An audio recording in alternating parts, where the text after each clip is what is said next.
Hi friends, আসসালামু আলাইকুম। আরও একটি ব্র্যান্ড নিউ ভিডিও নিয়ে আপনাদের সামনে উপস্থিত হলাম। আজকে আমি দেখাবো কীভাবে এই ধরনের MR লেটার লোগো ডিজাইন করবেন। তো দেখেন লোগোগুলো কত প্রিমিয়াম ক্যাটাগরি।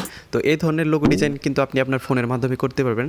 তো এই ধরনের লোগো ডিজাইন করার জন্য ভিউয়ার্স ভিডিওটি মনোযোগ সহকারে দেখতে থাকুন। ভিডিওটির কোনো অংশ বুঝতে অসুবিধা হলে আমার ফেসবুক পেজ আকাশ অনলাইন স্কুল, সেখানে নক দিতে পারেন। সেখানে আমি আপনাদের সকল সমস্যার সমাধান দেওয়ার চেষ্টা করব। গুগল প্লে স্টোর থেকে Pixellab অ্যাপসটি ইনস্টল করে নেবেন। তারপর ওপেন করার পর এরকম আসতে পারে। তারপর হচ্ছে ক্যান্সেলে ক্লিক করে দিবেন। ক্যান্সেলে ক্লিক করার পর এই যে লেখাটি দেখতে পাচ্ছেন, এটাকে ডিলিট করে দিতে হবে। তারপর হচ্ছে এখানে থ্রি ডটে ক্লিক করে এখান থেকে একটা ইমেজ সাইজ নেবেন। তো আপনার যেটা প্রয়োজন সেই ইমেজ সাইজটি নেবেন। আমি ইউটিউব থাম্বনেইল অনুযায়ী একটা সাইজ নিয়ে নিচ্ছি, যেহেতু আমি ইউটিউবের জন্য ভিডিও বানাচ্ছি। তারপর হচ্ছে এই লেখাতে ক্লিক করবেন। এতে ক্লিক করার পর এই যে প্লাস আইকনে ক্লিক করলে দেখেন একটা টেক্সট এসে পড়ছে। এখানে আপনি যে নামটি ডিজাইন করবেন সেই নামটি সুন্দর করে লিখে নিতে হবে। আমি জাস্ট হচ্ছে এখানে একটা ডেমো নেম লিখে দেখাচ্ছি, MR লোগো ডিজাইন। তো MR লেটার লোগো ডিজাইন, এখানে কিন্তু শুধুমাত্র MR না, আপনি চাইলে আপনার নাম বা আপনার যেইটা পছন্দ হবে সেই নামটি ডিজাইন করতে পারবেন। টেক্সটের সাইজের থেকে লেখাটিকে বড় করে নেবেন, ঠিক আছে? এরকমভাবে টেক্সটের সাইজের থেকে বড় করতে পারেন, কিংবা হচ্ছে এই ডটগুলোতে টান দিয়েও ছোটো বড় করা যায়।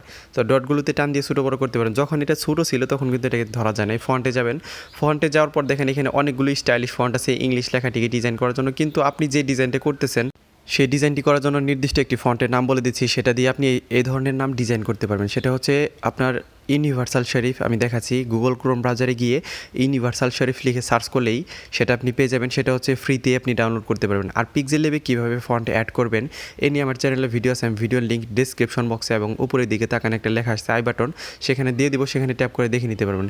তো এই লেখাটিকে অ্যাড করার পর একটা শেপ অ্যাড করে এখানে ছোটো করে দিবেন। ছোটো করে দেওয়ার পর এই দুইটাকে মার্চ করে একটা পিকচার বানাবেন। কেন করলাম সেটা পরে বলতেছি ভিউয়ার্স। এরকমভাবে প্রথমে মার্চ করে নেবেন।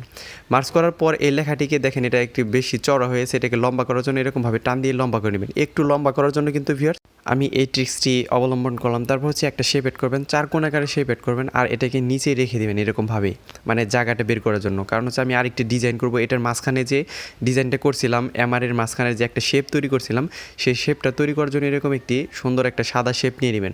নেওয়ার পর এই গ্রিল অপশনে চাপ দিয়ে এটাকে অপশনটি চালু করবেন। তারপর হচ্ছে এখানে নিচের দিকে দেখেন ম্যাগনেট অপশন আছে, সেটাও চালু করে নেবেন। তারপর মাস্ক অপশনটি খুঁজে বের করবেন। এই মাস্ক অপশন থেকে আপনার দেখেন এই যে ডটগুলো বের হয়ে গেছে। এই ডটগুলোতে আপনি সুন্দর করে এরকমভাবে স্কেল বরাবর বসাতে পারবেন, অর্থাৎ সমানভাবে বসানোর জন্য কিন্তু আমি এই স্কেলটা চালু করে নিচ্ছি এবং কি ম্যাগনেট অপশনটি চালু করে নিলাম। এরকমভাবে আপনি প্রত্যেকটা ডটের মধ্যে দেখবেন দুইটা করে অপশন থাকে, সেই দুইটা অপশন আপনি নাড়াচাড়া করে যে কোনো ধরনের ডিজাইন করতে পারবেন।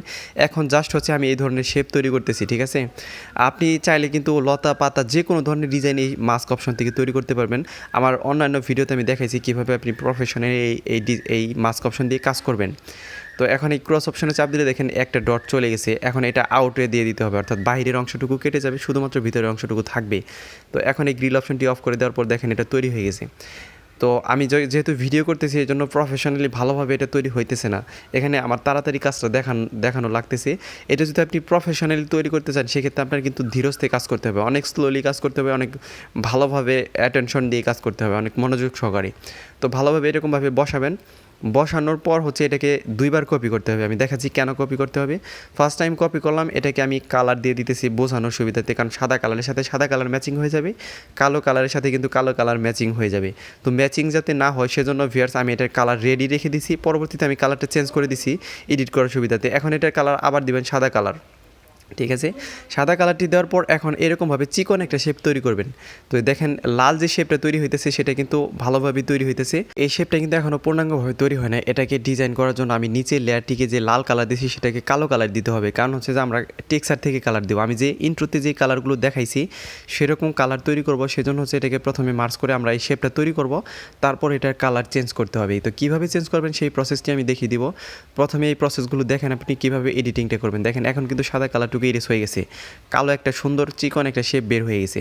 এই কালো শেপটা আপনি যেহেতু ইরেজ কালার করছেন সেজন্য আপনি টেক্সচার থেকে কালার দিতে পারবেন না। এটাতে কালার দিতে পারবেন শুধু অন্য একটি শেপের সাথে মার্চ করলে, যখন একটা পিকচার হয়ে যাবে তখন এটাকে আপনি কালার দিতে পারবেন। এটাকে হাইড করে এই চিকন শেপটার সাথে মার্চ করে নেবেন, ঠিক আছে ভিউয়ার্স? কালার ইরেজ করার পর যদি আপনি টেক্সচার থেকে কালার দেন সেক্ষেত্রে কিন্তু আপনার মাস্ট বি কালারটা নষ্ট হবেই। সেজন্য টেক্সচার থেকে কালার দেওয়ার জন্য অনেকটি শেপ নিয়ে সেটার সাথে মার্চ করে দিবেন, তাহলে আপনি সুন্দরভাবে কালারটা দিতে পারবেন। দেখেন আমি টেক্সচার থেকে কত সুন্দর সুন্দর কালার দিই এবং কি ডিজাইনটি কত প্রিমিয়াম ক্যাটাগরির লুকস আসে।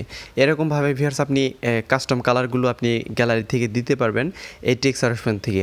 আর অনেকেরই কিন্তু এই সমস্যাটি হয় যে টেক্সচার অপশন থেকে কালার দিতে যায়, কালারটা নষ্ট হয়ে যায়। সেখানে নষ্ট হওয়ার কারণ হচ্ছে যে সে কালারটা ইরেজ করার পর আর কোনো শেপের সাথে মার্চ করে না, বিধায়ী কালারটা নষ্ট হয়ে যায়। এটাতে আমি টেক্সচার থেকে কালার দিয়ে দিব। আর এখানে দুইটা কালার আমি মিক্স ব্যবহার করবো, এটা হচ্ছে সবুজ কালার, আরেকটা হচ্ছে আপনার গ্রে কালার, ঠিক আছে। সেই কালারগুলো আপনি ডাউনলোড লিঙ্ক ডেসক্রিপশন বক্সে পেয়ে যাবেন, সেখান থেকে আপনারা ডাউনলোড করে নেবেন। ডেসক্রিপশন বক্সে দেখবেন যে হচ্ছে পিএনজি ফাইল ডাউনলোড লিঙ্ক আছে, সেটার ভিতরে দেখবেন যে ক্লিক করার পর একটা ব্যাকগ্রাউন্ড ফোল্ডার আছে, সেই ফোল্ডারের মধ্যে এগুলো আপনার থাকবে, সেখান থেকে আপনারা ডাউনলোড করে নেবেন।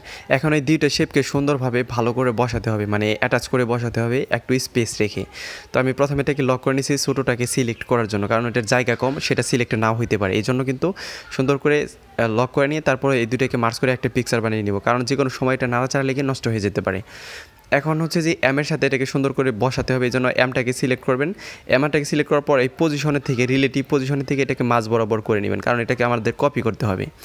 মাঝ বরাবর করার পর এখন এই শেপটাকে সুন্দর করে বসাবেন আবার এটার মাঝখানে। তো বসিয়ে দেওয়ার পর এটাকে কপি করতে হবে। এটাকে কপি করে সাদা কালার দিতে হবে, কারণ হচ্ছে যে এমআরএ থেকে আমাদের কালারটা ইরেজ করতে হবে। কারণ বলছি যে এমআরএ থেকে কিন্তু স্পেস বের করতে হবে, স্পেস না বের করলে কিন্তু আপনার এই ডিজাইনটা ভালো দেখা যাবে না এবং কি লুকসটাও সুন্দর আসবে না। এটার স্ট্রোক দিয়ে মাঝখানের অপশনটুকু ঢেকে দিতে হবে, অর্থাৎ স্ট্রোকের মধ্যে সাদা কালারটা আপনি সিলেক্ট করে নেবেন। স্ট্রোকে কিন্তু সাদা কালারটা সিলেক্ট করাই থাকে শেপের ক্ষেত্রে, কিন্তু ফন্টের ক্ষেত্রে কালো কালার সিলেক্ট করা থাকে। সেক্ষেত্রে যদি কালারটা সিলেক্ট করা না থাকে, তারপর হচ্ছে এই সাদা শেপটিকে এমআরের সাথে সুন্দর করে মার্চ করে নেবেন। মার্চ করে কালারটা ইরেজ করব, তারপর হচ্ছে এমআরকে আবার কিন্তু কপি করতে হবে এবং কি এটা কীভাবে কালার দিবেন, দুই রকম কালার সেটা আমি দেখে দিচ্ছি। তো দেখেন এটার কালার কিন্তু ইরেজ হয়ে গেছে, সুন্দর করে একটা শেপ কিন্তু বের হয়েছে। এখন হচ্ছে যে এই লেয়ারটি দেখেন উপরে এসে পড়েছে। এখন এই সুন্দর করে বসানোর জন্য ভালোভাবে বসাবেন, এটাকে মাঝ বরাবর বসাতে হবে ভিউয়ার্স। আমি এমআর থেকে কালার ইরেজ করতে ভিউয়ার্স আমি টেক্সচার থেকে কালার দেবো, এই জন্য কিন্তু আরেকটা কালো শেপ নিয়ে এই এমআরের সাথে সুন্দর করে মাস্ক করে নিতেছি। আমি কিন্তু বারবার বলছি ভিউয়ার্স, এই সমস্যার মধ্যে কিন্তু অনেকেই পড়েন। এই ভিডিওটা যদি ভালো করে দেখে থাকেন তাহলে এই সমস্যাটি আপনার জন্য সমাধান হয়ে যাবে। এখন হচ্ছে এটাকে মাঝ বরাবর বসানোর জন্য আমি রিলেটিভ সাইজের থেকে ভিউয়ার্স রিলেটিভ পজিশনের থেকে এটাকে মাঝ বরাবর বসিয়ে দেবো। এখন কিন্তু মাঝ বরাবর বসছে, এখন জাস্ট হচ্ছে এই শেপটাকে আমি ভালোভাবে বসাবো, ঠিক আছে। ভালোভাবে কিন্তু এই শেপটা বসাই নেই, সেই শেপটাকে আমি ভালোভাবে বসানোর জন্য এই শেপটাকে সবার উপরে আনবো ধরার জন্য, অর্থাৎ মুভমেন্টের জন্য। এখন দেখেন এটা কিন্তু মাঝ বরাবর বসে গেছি। মাঝ বরাবর বসে গেলে আমি কিন্তু এখন বলতেছি যে যে কোনো একটা সিলেক্ট করবেন।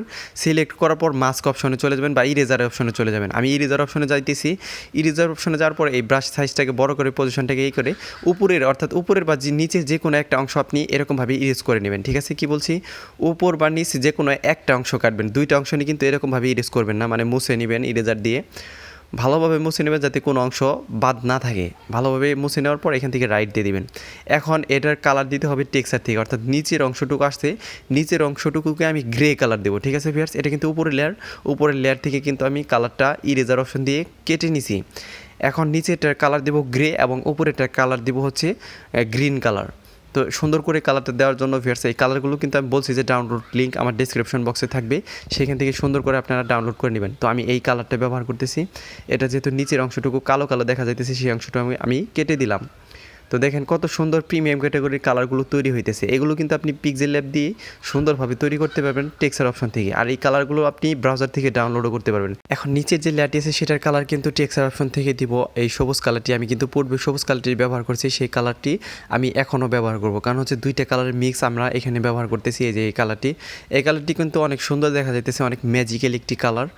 তো এটা দেওয়ার পর এখান থেকে টেক্সচার অপশন থেকে এই শেপগুলোকে বড় করার জন্য আপনি এটাকে স্কেলটাকে একটু বাড়িয়ে দিতে পারেন। দেখেন এটা কিন্তু ম্যাচিং হয়ে গেছে। এখন এইটুকুকে মার্চ করে একটা পিকচার বানাতে হবে, কারণ এটাকে 3D ডিজাইন দিতে হবে। 3D ডিজাইন দেওয়ার আগ পর্যন্ত কিন্তু এই ডিজাইনটি পূর্ণতা পাবে না, এবং কি ব্যাকগ্রাউন্ড দেওয়ার আগ পর্যন্ত। তো সেই প্রসেসটি আমি দেখিয়ে দিচ্ছি। প্রথমে আমি এটাকে 3D ডিজাইন দেবো।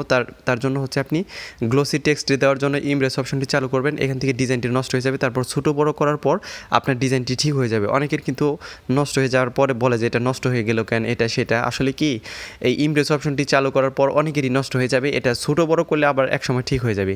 শ্যাডো অপশন থেকে এটাকে 3D ডিজাইন দেবো, এই জন্য আমি এটাকে মাইনাস করব এবং কি ওয়াই পজিশনটাকে প্লাস করব। এক্স পজিশনটাকে মাইনাস করবেন, ওয়াই পজিশনটাকে প্লাস করবেন, কিংবা হচ্ছে মাইনাস মাইনাস প্লাস প্লাস, আপনি যেটা ইচ্ছে সেটা করতে পারেন। ব্লার রেডিয়াসে একটু কমিয়ে দেবেন। এখন কিন্তু 3D ডিজাইন হয়ে গেছে, জাস্ট হচ্ছে ব্যাকগ্রাউন্ড অ্যাড করতে হবে ফ্রম গ্যালারি।